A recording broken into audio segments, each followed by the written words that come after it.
Oklahoma mood tracker. Where's the mind at right now amongst Oklahoma fans? Now remember what happened last year. And what happened last year and what could happen this year is what makes this easily one of the top 5 most intriguing programs going into 2023. I think Texas down the road is in the same boat. Oklahoma State maybe too. Brent Venables comes in last year after that bombshell announcement. Lincoln Riley's leaving out of nowhere. And he's going to LSU? No, he's going to USC. What?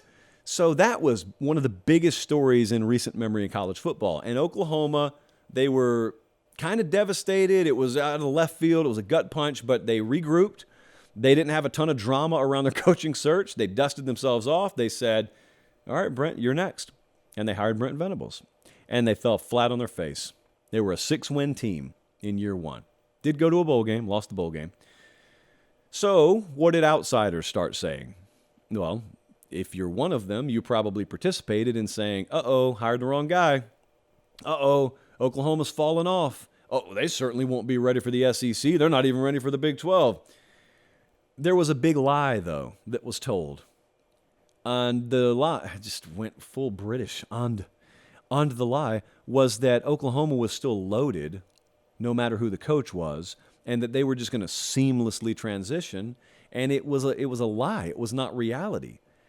It was a lazy take if you just looked at recruiting rankings and didn't understand when Lincoln Riley walked out the door and his offensive coordinator and defensive coordinator walked out the door.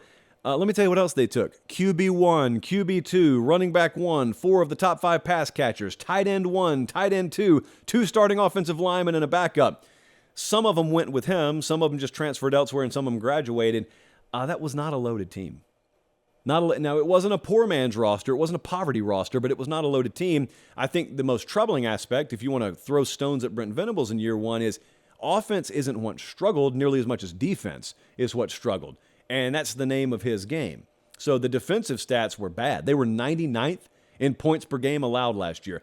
They were in the 100s in rush yards per game allowed, pass yards per game allowed, total yards per game allowed. No bueno. Okay. So with that being the context, I'll tell you what the mood is amongst Oklahoma fans, and it is very simply clear the mechanism. I go to this one every now and then. It is from the movie For Love of the Game, which ironically is about baseball, but it's what Kevin Costner tells himself on the mound, or Billy Chapel, if you will. He's on the mound, pitching in Yankee Stadium, I think, and so you got 45, 50,000 folks, and they're screaming at you because you're a Detroit Tiger, so you're on the road, and you've got drama off the field in your personal life, and it's all going through his head, and you've got detractors from every angle, and you got media and press coming at you from every angle. And you are on that mound. No one else. You're on that mound. And you're facing one of the best hitters on the planet. And he is 60 feet, 6 inches away from you, I believe. And he says, clear the mechanism. And all of a sudden, the noise just goes. It's what the best in the world can do. It's what Oklahoma needs to be able to do.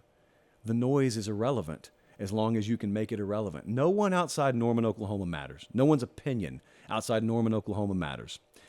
And the reality is, despite how disastrous last year was, people closest to the program, they know what I just said. They know how much talent was drained from that roster. They know how atypical the talent drain was and the circumstances were.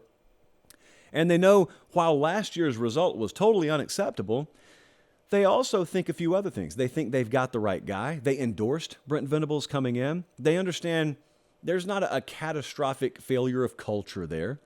There is no NCAA cloud looming over the program. They've got no scandal-ridden program or anything like that. They've just got some things to fix. And so what they have to do is clear the mechanism, black out the outsiders, and kind of circle the wagons a little bit and fix them. Fan bases can be part of that because positive energy can be part of that. I think that's where their mind's at. Now, an outsider may look at Oklahoma. If you didn't know any better, you're just like you're a Pitt fan and you watch the program from a distance. You saw 6 and 7, and you probably think, boy, I bet they're second guessing themselves. I don't really think most of them are. I think they're very aggravated by what happened last year, but if you got to take one step backwards to take 5 steps forward, so be it. Here's why I rest a little easier at night thinking about the future of Oklahoma. Talent's going to be there. More so than it was last year. Talent's going to be there. They have recruited top 10. They've recruited top 8 portal classes and top 8 recruiting classes. The 2 cycles Venables has been there. That includes signing one of the very best quarterbacks in America in Jackson Arnold. So they'll be fine there. Now, if they don't succeed, which is still a possibility, then they don't succeed. But that'll just mean flat out Brent Venables was the wrong hire and you etch a sketch, left to right, just started over clean slate. It won't be because they weren't able to get the players. That's the biggest fear. You can't get the players. Well, they've gotten the players and are getting the players. Now you just got to make the players do what they're supposed to do. But the first time since 1998 being under 500, the first time since, so this millennium, last time they were under 500, people weren't even talking about Y2K yet. So you can either think that's a new trend or think that what this piece of paper says is more likely, and that is it's a blip on the radar screen. Look, I just skimmed over having Jackson Arnold there. Having a quarterback that can be the future face of your franchise like it is in the NFL is also a game changer in college football. We got to see that dude. Actually, we're showing footage right now from Elite 11 out in L.A., where we'll be headed again in a few months. And I think they're going to be okay. More importantly, since this is about OU fans, they think they're going to be okay. Clear the mechanism. Clear it. Great movie. Very underrated baseball movie. Very underrated sports movie for love of the game. And since so many of you watched The Words upon my recommendation, more so than some of my coworkers will, maybe you need to go watch For Love of the Game.